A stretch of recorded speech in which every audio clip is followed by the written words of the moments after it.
കളി എന്നൊക്കെ പറഞ്ഞതാണ് ചങ്ങന്മാരെ കളി ശരിക്കട് കണ്ടോളി. നമ്മൾ ആ മലപ്പുറത്ത് ഫ്ലക്സ് അടി മാത്രല്ല എന്നല്ല ഇപ്പൊ മനസ്സിലായില്ലേ. നമ്മളെ മലപ്പുറം ജില്ലയിലെ വണ്ടൂര് കുടുംബശ്രീന്റെ നേതൃത്വത്തിൽ ഇതാകണേ വേൾഡ് കപ്പിന്റെ മുന്നോടിയായി തന്നെ ഇതാകണേ അർജന്റീനയും ബ്രസീലും ടീമിട്ട് ഇവിടെ കളി തുടങ്ങിയിരുന്നു. ചവിട്ടും കുത്തും ബുഗലൊക്കെ ഉണ്ടാവും. അതൊന്നും നമുക്കൊരു പറത്താനുള്ള കേസ് തന്നെയല്ല. ആവേശം എന്നൊക്കെ പറഞ്ഞതാണ് ആവേശം. അടുക്കളയിൽ കിടക്കുന്ന വല്യമാരും വരെ വന്നുകൊണ്ട് കളിച്ച കളി നോക്കിങ്ങള് പല പ്രായക്കാരും ഉള്ളതില്. അപ്പൊ നമ്മൾ ആ മലപ്പുറത്തിന്റെ പെൺപടക്ക് അടുക്കള പണി മാത്രമല്ല അറിയാന്നില്ല ശരിക്കട് കണ്ടു ചെയ്തോളി, കാണാത്തവർക്ക് കാട്ടിയും കൊടുത്തോളി. ടീം ഏതായാലും വേണ്ടില്ല, രണ്ട് ടീമിന്റെ നെഞ്ഞത്ത് നമ്മളെ സ്റ്റോറീസ് ഓഫ് കൊണ്ടുവരണേ. എന്തായാലും പെൺപടന്റെ കളി തീരുമാനമായപ്പോ 2-1 ജയിച്ചത് നോക്കി. ഈ ജയിച്ചിട്ട് ഇറങ്ങിക്കണെന്നുണ്ടെങ്കിൽ മെസ്സിനെ ഞങ്ങൾ ഇപ്പൊ അറിയിപ്പിച്ചൂല, അത്രേ ഉള്ളു പറയാൻ.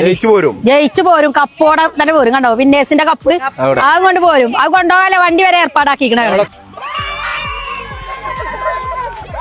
എന്തായാലും ഇത് സംഗതി 2-1 അർജന്റീനയാണ് തൂക്കിയിരിക്കുന്നത്. അപ്പൊ റണ്ണേഴ്സ് ബ്രസീലും വിന്നേഴ്സ് അർജന്റീനയും കൊണ്ടുപോയിരിക്കുന്നത്. എല്ലാരും നിന്നാണ് ഞാൻ ആദ്യം ദിനം മുന്നേ നമ്മളെ കൊണ്ടുപോകും പറഞ്ഞേ.